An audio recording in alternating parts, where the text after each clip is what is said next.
Le problème n'est pas le problème. Changer de réflexe mental pour reprendre le contrôle.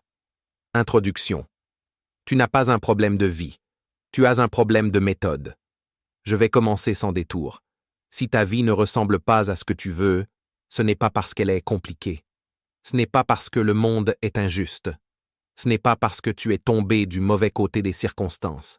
C'est parce que, face aux situations, tu utilises une mauvaise méthode mentale.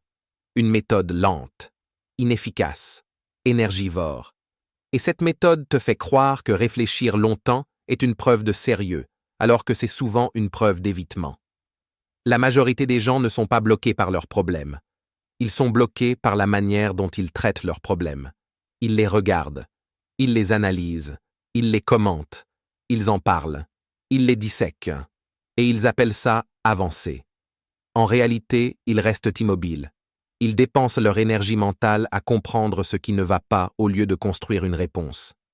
Et plus ils font ça, plus leur esprit s'épuise, plus leur clarté diminue, plus l'action devient lourde. Ce livre audio part d'un constat simple, brutal, froid. Les problèmes sont inévitables. Les solutions, elles, ne le sont pas. Elles demandent une posture, une méthode, un réflexe. Et ce réflexe, la plupart des gens ne l'ont jamais appris. On leur a appris à analyser, à expliquer, à justifier, à comprendre. On ne leur a jamais appris à répondre efficacement au réel. Résultat, ils savent beaucoup de choses, mais ils avancent peu. Tu vis dans une époque saturée d'informations, de conseils, de contenus, de théories. Tu sais déjà ce que tu devrais faire. Tu sais déjà ce qui serait mieux pour toi. Tu sais déjà ce qui ne fonctionne pas. Ce n'est pas le savoir qui te manque. C'est la capacité à passer de la situation à l'action sans te perdre dans ta tête. Et tant que tu n'as pas cette capacité, chaque nouveau problème devient un poids supplémentaire. Une charge mentale. Une fatigue de plus. Ce livre audio n'a pas pour but de te motiver. Il n'a pas pour but de t'inspirer. Il n'a pas pour but de te rassurer. Il a un seul objectif. T'apprendre à fonctionner autrement. À remplacer un réflexe inefficace par un réflexe utile. À arrêter de traiter les problèmes comme des objets à analyser et à commencer à les traiter comme des situations auxquelles répondre. Pas demain. Pas quand tu te sentiras prêt. Maintenant. Il y a une erreur fondamentale que font presque tous les adultes. Ils pensent que plus un problème est important, plus il faut y penser longtemps. C'est faux. Plus un problème est important, plus il faut en sortir vite. Pas pour l'ignorer, mais pour éviter qu'il prenne le contrôle de ton esprit. Un problème qui s'installe dans ta tête commence à te diriger. Il influence tes décisions, ton humeur, ton énergie. Et très vite, ce n'est plus toi qui conduis. Penser en solution n'est pas une question de positivité. Ce n'est pas une question d'optimisme. C'est une question d'efficacité. C'est refuser de gaspiller ton énergie mentale dans des boucles stériles. C'est accepter que certaines choses soient ce qu'elles sont et décider quand même de répondre. C'est passer d'une posture passive à une posture active. Et cette bascule-là change tout. Pas parce que la vie devient plus facile, mais parce que tu deviens plus fonctionnel. Tu dois aussi comprendre ceci. Ton esprit n'est pas neutre. Il n'est pas objectif. Il est orienté problème par défaut. Il détecte les risques. Il amplifie les menaces. Il dramatise l'incertitude. Et si tu ne reprends pas consciemment le contrôle, il t'emmène exactement là où il sait aller. Dans la rumination. Dans l'anticipation négative. Dans l'attente. Ce n'est pas de ta faute. Mais c'est ta responsabilité. Ce livre audio va t'apprendre à reconnaître le moment précis où ton esprit bascule du traitement utile vers la rumination inutile. Il va t'apprendre à couper court, à changer d'angle, à poser une autre question.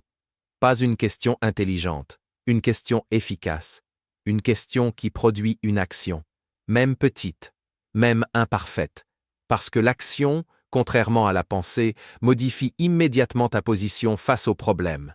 Tu n'as pas besoin d'un nouveau concept, tu as besoin d'un nouveau réflexe, un réflexe que tu peux utiliser quand tu es fatigué, quand tu es sous pression, quand tu n'as pas envie, quand tu doutes. Parce que c'est dans ces moments-là que ta vie se joue réellement. Pas quand tout va bien.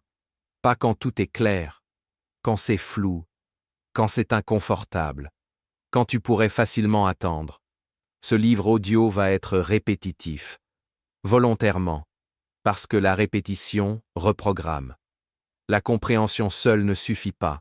Tu as compris beaucoup de choses dans ta vie. Et pourtant, certains schémas sont toujours là. Ce qui change un fonctionnement, ce n'est pas l'intelligence. C'est la répétition consciente. Encore. Et encore. Jusqu'à ce que le nouveau réflexe devienne automatique. À la fin de ce livre audio, tu ne verras plus les problèmes de la même manière.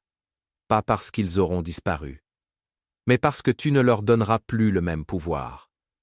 Tu sauras quoi faire quand ton esprit s'emballe. Tu sauras comment revenir à l'essentiel. Tu sauras comment répondre au réel sans te perdre dans ta tête. Et cette compétence-là vaut plus que n'importe quel conseil. Si tu écoutes ce livre comme un simple contenu, il ne se passera rien. Si tu l'écoutes comme un entraînement mental, quelque chose changera. Lentement. Puis, durablement. À condition d'accepter une règle simple. À chaque problème, une réponse. Pas parfaite. Pas définitive. Mais réelle. Maintenant que le cadre est clair, il est temps d'entrer dans le mécanisme central. Pour apprendre à penser en solution, tu dois d'abord comprendre pourquoi ton esprit s'accroche autant aux problèmes. Et c'est exactement là que nous allons commencer. Chapitre numéro 1. Le problème n'est pas le problème. Ce qui te ralentit n'est jamais ce qui arrive, mais la façon dont tu y réagis. Avant d'aller plus loin, il faut mettre une chose au clair. Ce qui bloque la majorité des gens n'est pas la gravité de leurs problèmes. Ce n'est pas leur fréquence, ce n'est même pas leur complexité. Ce qui les bloque, c'est le statut qu'ils donnent au problème. Ils le traitent comme un obstacle absolu, comme une entité lourde, presque sacrée, qui mérite toute leur attention. Et à partir du moment où tu fais ça, tu perds automatiquement l'avantage. Un problème n'est pas un mur. Ce n'est pas un verdict. Ce n'est pas une condamnation. C'est une situation non résolue. Rien de plus. Mais la plupart des gens ne la traitent pas comme telle. Ils la chargent émotionnellement. Ils l'agrandissent mentalement. Ils lui donnent du poids, du sens, parfois même une identité. Et à ce moment précis, ils cessent de réfléchir efficacement. Ils commencent à subir. Observe une chose simple.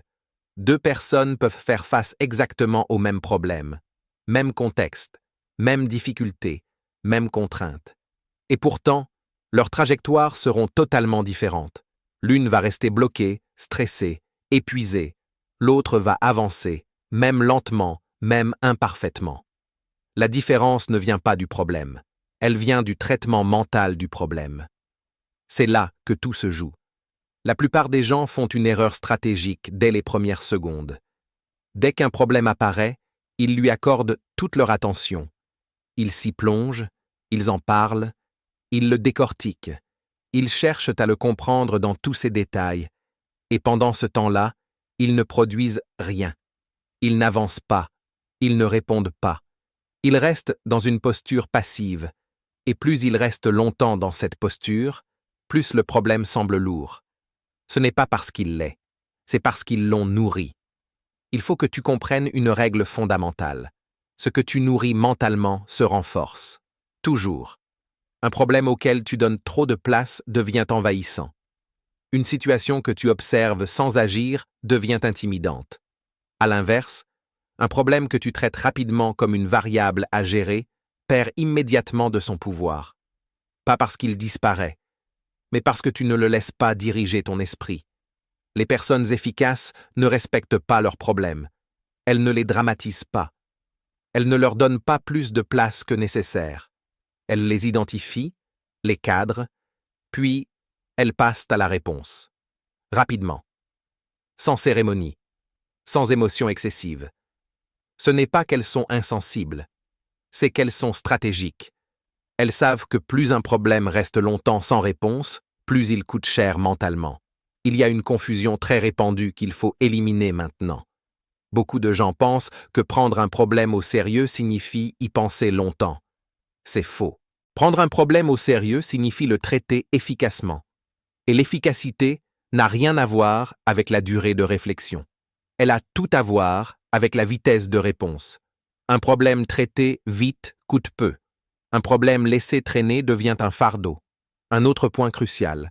Les problèmes ne demandent pas toujours une solution complète. La plupart du temps, ils demandent une réponse partielle, une action, une décision, un ajustement. Et cette réponse suffit souvent à débloquer la situation. Mais si tu attends la solution parfaite, tu n'agiras jamais. Parce que la perfection n'existe pas dans le réel.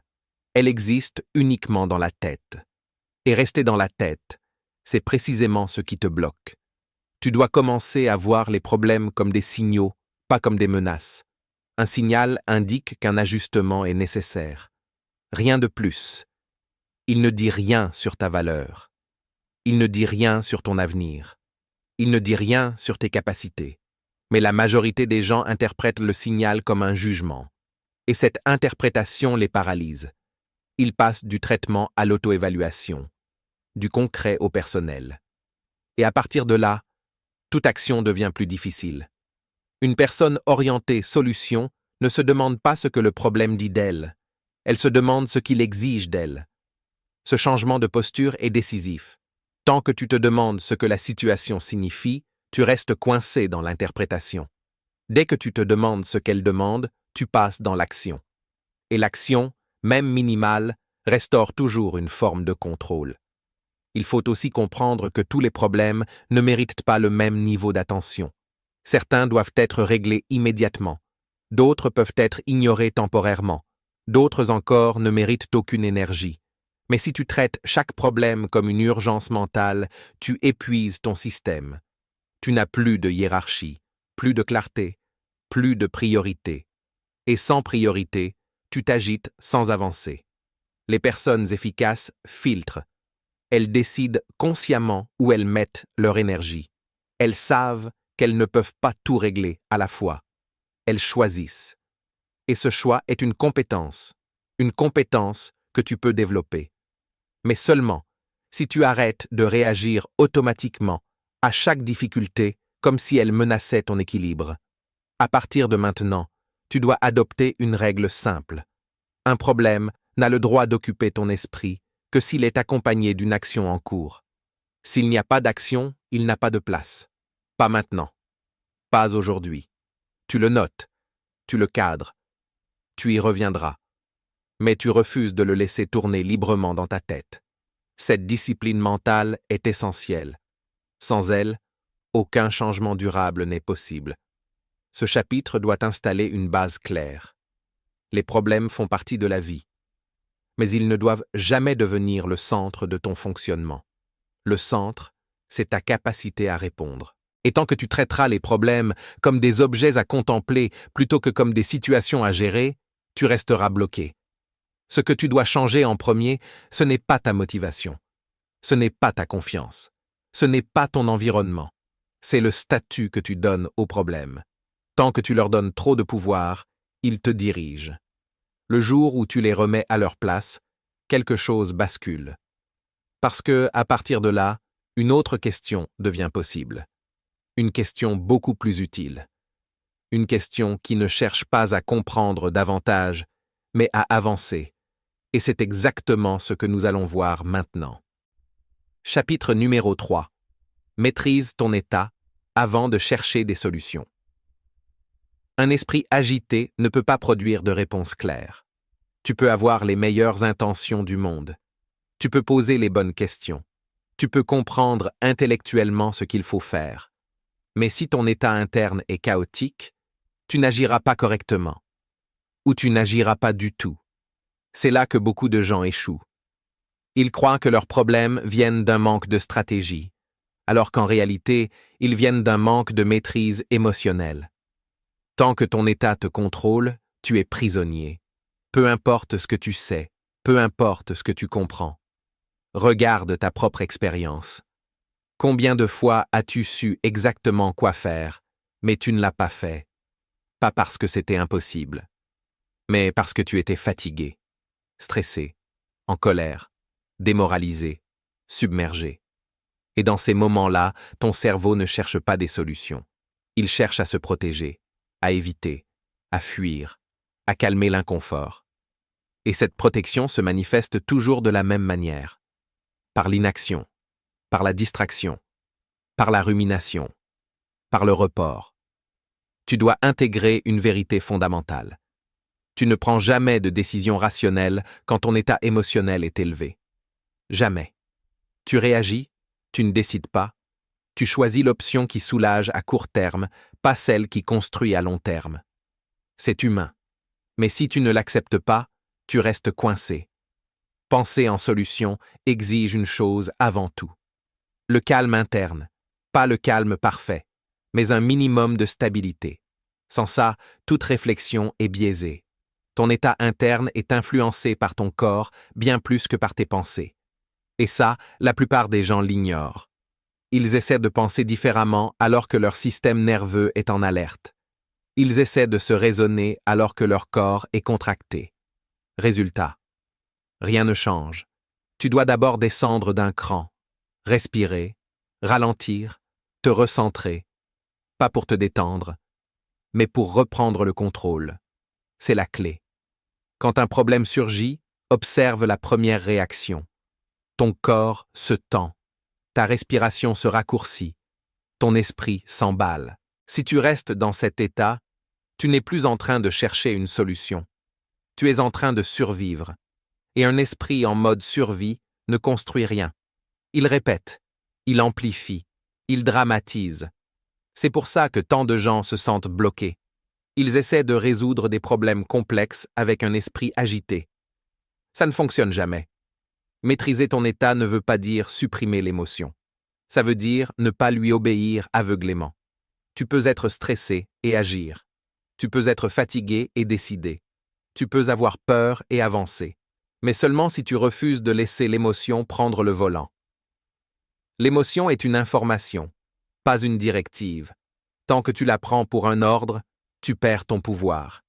Il y a une distinction essentielle que tu dois apprendre à faire. Le fait et l'interprétation. Le fait est neutre. L'interprétation est émotionnelle. Le fait, c'est ce qui est. L'interprétation, c'est ce que tu racontes à propos de ce qui est. Et la plupart du temps, tu confonds les deux. Tu dis « c'est foutu », alors que le fait est « ça n'a pas marché cette fois ». Tu dis « je suis nul », alors que le fait est « j'ai fait une erreur ». Cette confusion alimente ton état émotionnel.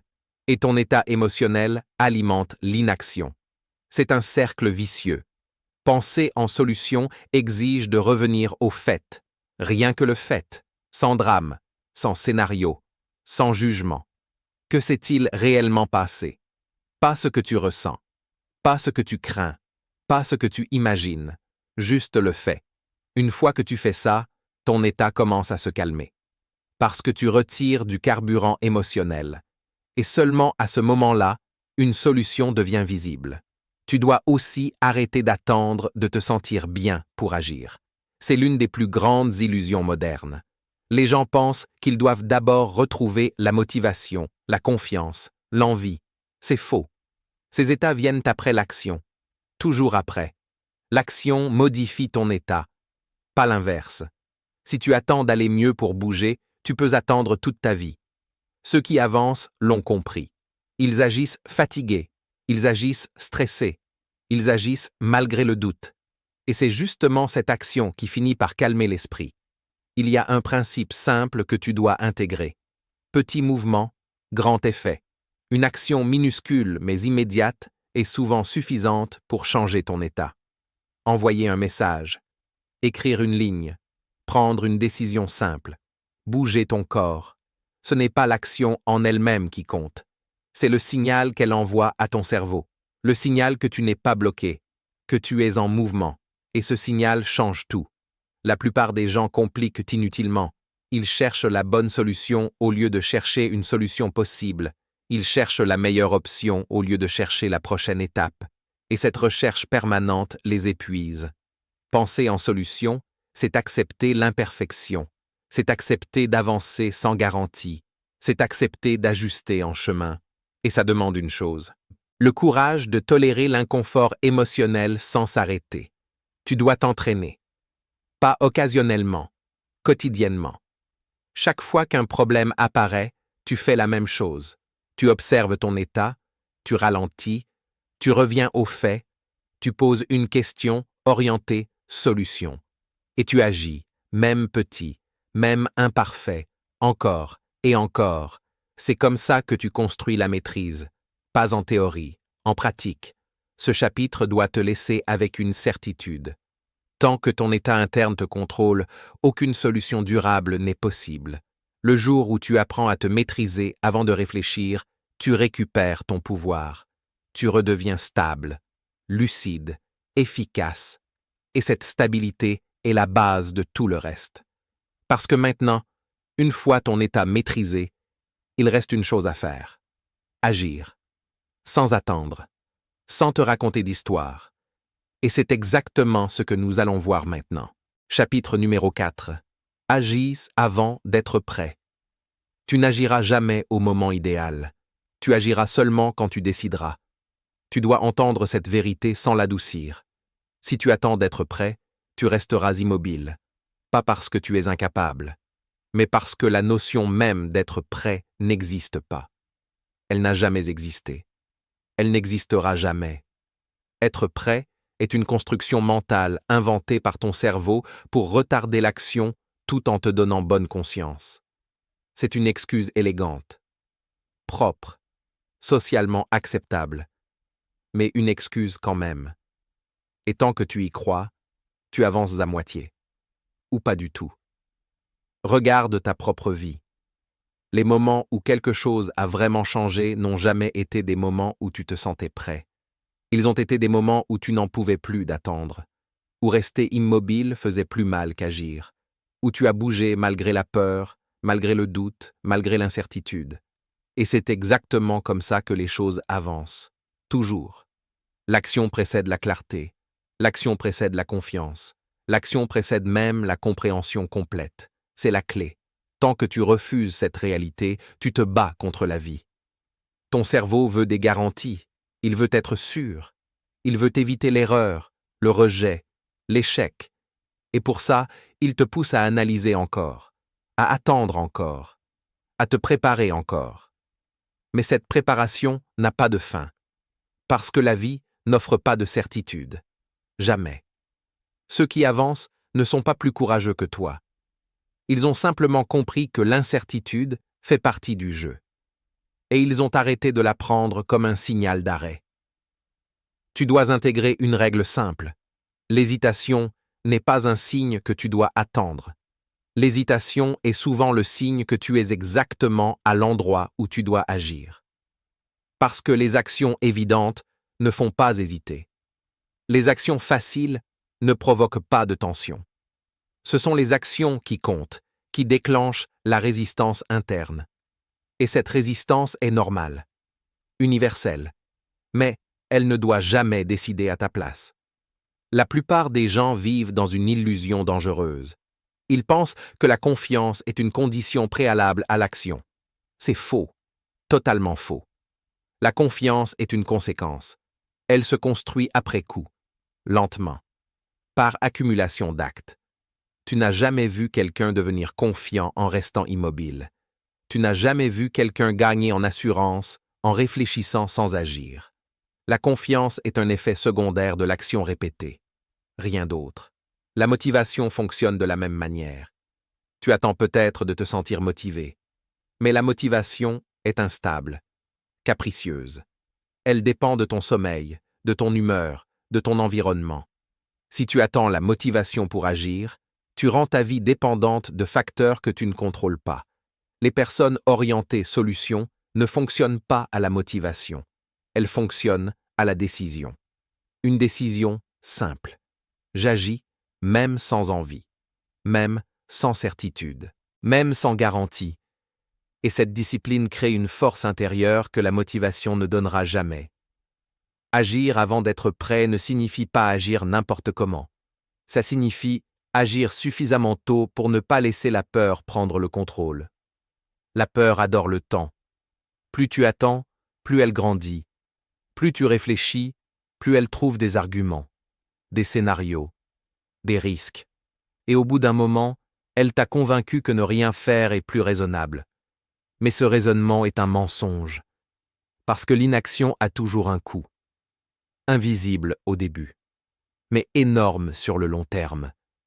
Tu dois arrêter de chercher la grande action parfaite. C'est encore un piège. Les grandes transformations viennent de petites actions répétées. Une conversation que tu repousses. Un message que tu n'oses pas envoyer. Une décision que tu évites. Ce sont ces actions-là qui changent une trajectoire. Pas les grands discours, pas les grandes résolutions. Des actes simples, souvent inconfortables, souvent imparfaits, mais faits quand même. Chaque fois que tu agis avant d'être prêt, tu envoies un message clair à ton esprit. Tu dis « Je ne suis pas contrôlé par mes émotions. Je ne suis pas contrôlé par mes peurs. Je décide. » Et ce message, répété, forge ton identité. Tu ne deviens pas quelqu'un qui agit parce que tu es confiant. Tu deviens confiant parce que tu es quelqu'un qui agit. Encore. Et encore. C'est la clé. Tu dois aussi accepter que certaines actions échoueront. C'est inévitable, et ce n'est pas un problème. Le vrai échec n'est pas l'erreur. Le vrai échec est l'inaction prolongée. Une action ratée t'apprend quelque chose. Une hésitation interminable ne t'apprend rien. Elle t'épuise. Elle te fait douter de toi. Elle te fait perdre du respect pour toi-même. Et ce respect est essentiel. Parce que sans respect de soi, aucune discipline ne tient. Agir avant d'être prêt, c'est aussi arrêter de te comparer. Tu n'as pas besoin d'être au niveau des autres pour avancer. Tu as besoin d'être en mouvement. La comparaison paralyse. L'action libère. Peu importe ton niveau, peu importe ton passé, peu importe ton retard supposé. Le seul point qui compte est celui-ci. Est-ce que tu avances aujourd'hui, même d'un pas, ou est-ce que tu attends encore? Il y aura des jours où tu feras peu, très peu, et ce sera suffisant. Parce que 0 est le seul chiffre inacceptable. 0 action, 0 décision, 0 mouvement. Tant que tu refuses le 0, tu restes dans le jeu. Et rester dans le jeu, c'est déjà gagner à long terme. Ce chapitre doit te laisser avec une règle non négociable. Quand tu hésites trop longtemps, agis. Quand tu attends de te sentir prêt, agis. Quand tu cherches la certitude, agis. Pas n'importe comment, mais maintenant. Une action simple, claire, faisable. Et ensuite, ajuste. Toujours. Parce que la vie ne récompense pas ceux qui attendent. Elle récompense ceux qui avancent malgré l'incertitude. Et si tu veux vraiment devenir une Perse, chapitre 5. Deviens une personne orientée solution. Tu ne changes pas ta vie en changeant tes pensées. Tu la changes en changeant ce que tu acceptes de tolérer. Tu dois comprendre une chose essentielle avant d'aller plus loin. Penser en solution n'est pas une compétence que tu actives quand ça t'arrange. Ce n'est pas un outil que tu sors quand tu es motivé. Ce n'est pas une technique mentale que tu utilises quand tu as du temps. Penser en solution est une identité. Et tant que tu n'as pas fait ce basculement, tant que tu n'as pas compris que tout se joue à ce niveau-là, tu feras des efforts ponctuels, tu auras des phases d'élan, puis tu retomberas. Encore. Et encore. Parce que ce que tu fais occasionnellement ne résiste jamais à ce que tu es profondément. Une personne orientée solution ne se pose plus certaines questions. Elle ne se demande plus si elle va agir. Elle ne se demande plus si elle devrait faire quelque chose. Elle ne débat pas pendant des heures avec elle-même. Elle ne dramatise pas. Elle ne se raconte pas d'histoire. Elle regarde la situation, elle accepte la réalité telle qu'elle est, et elle répond. Pas parfaitement. Pas toujours calmement. Mais elle répond. Et cette posture change tout. Parce qu'elle remet la responsabilité au bon endroit, à l'intérieur. Ton identité actuelle s'est construite lentement, par répétition, par tolérance, par habitude invisible. Chaque fois que tu as accepté de ruminer au lieu d'agir, tu as renforcé une version de toi. Chaque fois que tu as accepté de te plaindre sans répondre, tu as renforcé une version de toi. Chaque fois que tu as attendu au lieu de décider, tu as renforcé une version de toi. Pas par faiblesse, par automatisme. Et ce chapitre est là pour casser cet automatisme. Définitivement. Tu dois comprendre que ce que tu tolères devient ton standard. Ce que tu laisses passer devient ta norme. Si tu tolères le chaos mental, tu vis dans le chaos.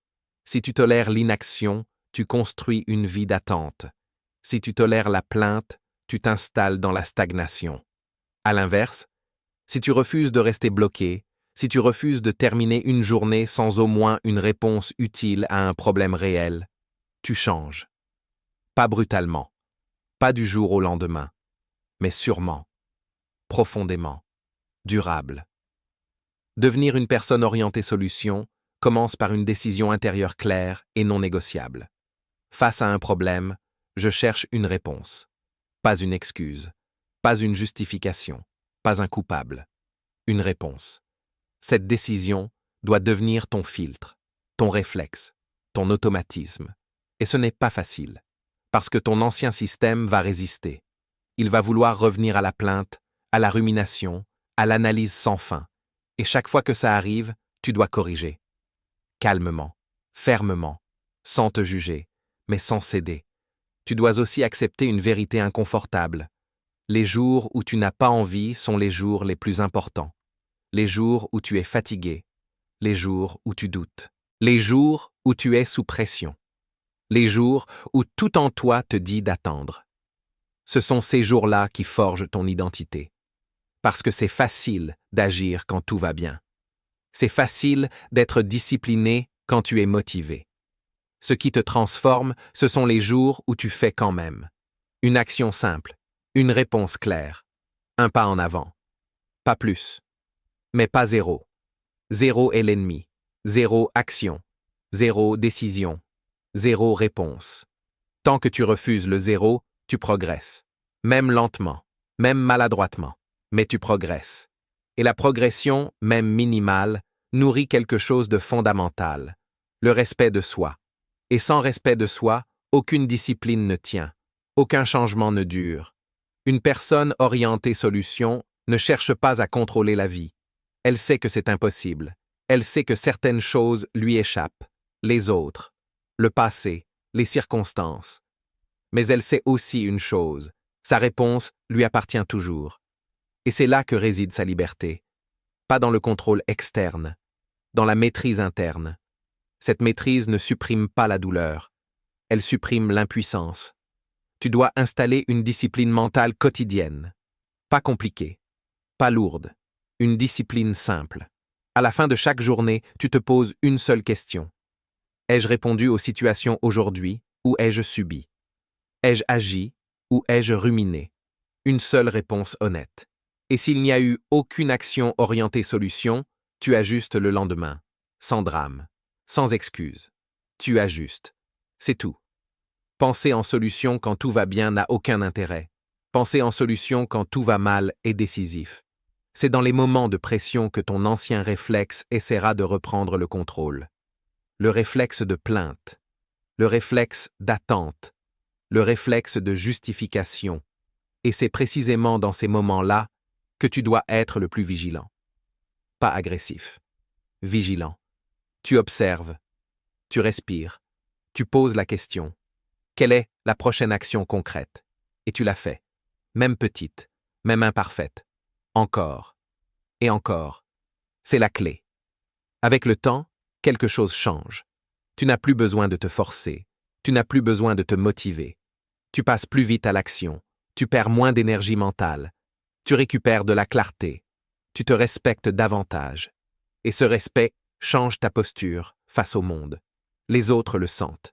Les opportunités apparaissent, pas par magie, parce que tu es devenu quelqu'un qui répond au réel au lieu de le subir. Tu dois entendre cette phrase et la laisser s'ancrer. Tu ne deviendras jamais une personne orientée solution par hasard. Tu le deviendras par choix répété, par discipline, par refus conscient de rester bloqué. Personne ne viendra le faire à ta place. Pas ce livre audio, pas un coach, pas une méthode. Toi. Parce que tu fais quand personne ne te regarde. Parce que tu fais quand c'est inconfortable. Parce que tu fais quand tu pourrais facilement attendre. Tu es maintenant arrivé au bout du parcours. Tu sais comment fonctionne le piège du problème. Tu sais comment changer de question. Tu sais comment maîtriser ton état. Tu sais comment agir avant d'être prêt. Et maintenant, tu sais ce que tu dois devenir. Une personne orientée solution. Pas parfaite. Pas invincible. Mais responsable. Présente. En mouvement. Ce chapitre doit te laisser avec une certitude absolue. Tu n'es pas condamné à penser comme avant. Tu peux changer ton réflexe. Tu peux changer ton identité. Mais uniquement si tu refuses de continuer comme avant. Tu as le choix. Toujours. Et ce choix, tu le fais chaque jour. Dans chaque situation. Encore. Conclusion. Tu sais maintenant. Donc tu n'as plus d'excuses. Tu es arrivé à la fin de ce livre audio. Et à cet instant précis, une chose est vraie. Tu ne peux plus dire que tu ne savais pas. Tu ne peux plus dire que tu ne comprenais pas. Tu ne peux plus dire que tu n'avais pas les outils. Tu les as. Tu sais maintenant pourquoi rester bloqué dans les problèmes t'épuise. Tu sais pourquoi ruminer te donne l'illusion d'agir sans jamais produire de résultats. Tu sais pourquoi certaines personnes avancent pendant que d'autres tournent en rond. Ce n'est pas une question de chance. Ce n'est pas une question d'intelligence. Ce n'est même pas une question de circonstance. C'est une question de focalisation. Et cette focalisation, tu la contrôles, que tu le veuilles ou non, que tu en sois conscient ou non. Pendant longtemps, tu as peut-être cru que penser au problème était une preuve de sérieux, que comprendre en profondeur était une étape obligatoire, que te poser 1000 questions était une forme de maturité. Mais la vérité est plus brutale. Tant que tu te concentres sur le problème, tu restes à l'intérieur. Tu tournes autour. Tu t'y noies. Et plus tu t'y attardes, plus il grossit. Ce n'est pas parce que tu manques de volonté. C'est parce que ton cerveau fonctionne comme ça. Il amplifie ce sur quoi tu poses ton attention. Et maintenant, tu le sais. Donc maintenant, la responsabilité change de camp. Ce livre audio ne t'a pas demandé d'être positif. Il ne t'a pas demandé d'ignorer la réalité. Il ne t'a pas demandé de faire semblant que tout va bien. Il t'a demandé quelque chose de beaucoup plus exigeant, de beaucoup plus rare. Il t'a demandé d'être efficace, de répondre au réel, de faire face sans te raconter d'histoire, de comprendre que la vie ne s'améliore pas quand tu comprends mieux tes problèmes, mais quand tu développes le réflexe de chercher la prochaine action utile. Encore, et encore, et encore. À partir d'aujourd'hui, tu dois accepter une vérité simple. Personne ne viendra penser à ta place. Personne ne viendra décider pour toi. Personne ne viendra te sauver de ta propre rumination. Et ce n'est pas une mauvaise nouvelle. C'est une libération. Parce que ça veut dire que le pouvoir est déjà entre tes mains. Il l'a toujours été. Tu l'avais simplement laissé à ton ancien mode de pensée. Celui qui analyse trop. Celui qui hésite. Celui qui attend. Celui qui cherche des garanties avant d'agir. Et ce mode-là ne t'a jamais mené là où tu voulais aller. Désormais, quand un problème apparaît, ta seule mission est claire. Tu ralentis. Tu te recentres. Et tu poses une question orientée solution. Pas 10. Une seule. Quelle est la prochaine action concrète que je peux faire maintenant avec ce que j'ai? Pas demain. Pas quand tout sera parfait. Maintenant. Même petite. Même imparfaite. Même inconfortable. Parce que l'action imparfaite crée toujours plus de clarté que la réflexion parfaite. C'est la clé. Répète-le. L'action imparfaite crée la clarté. La rumination crée la paralysie. Tu dois comprendre une chose essentielle. Penser en solution n'est pas un effort ponctuel. Ce n'est pas quelque chose que tu fais quand tu es motivé. C'est une identité que tu construis, jour après jour, situation après situation, décision après décision. Chaque fois que tu choisis d'agir au lieu de ruminer, tu renforces ce réflexe. Chaque fois que tu refuses de t'enfermer dans le problème, tu reprends du pouvoir. Chaque fois que tu avances malgré le doute, tu te respectes un peu plus. Et ce respect-là change tout. Ta posture change. Tes décisions changent. Ta vie change. Il y aura encore des moments difficiles. Il y aura encore des échecs. Il y aura encore des situations injustes, frustrantes, inconfortables. Penser en solution ne les fait pas disparaître, mais ça change ta place face à elles. Tu ne subis plus, tu réponds, tu ne te plains plus, tu ajustes, tu ne te demandes plus pourquoi ça t'arrive. Tu te demandes comment avancer malgré tout. Et cette différence, aussi simple soit-elle, sépare ceux qui stagnent de ceux qui progressent. Alors maintenant, écoute bien. Le vrai travail commence après cet audio. Pas quand tu te sentiras prêt. Pas quand tu auras plus de temps. Pas quand tu auras plus de confiance. Il commence la prochaine fois qu'un problème apparaîtra dans ta journée. Et il apparaîtra. C'est garanti.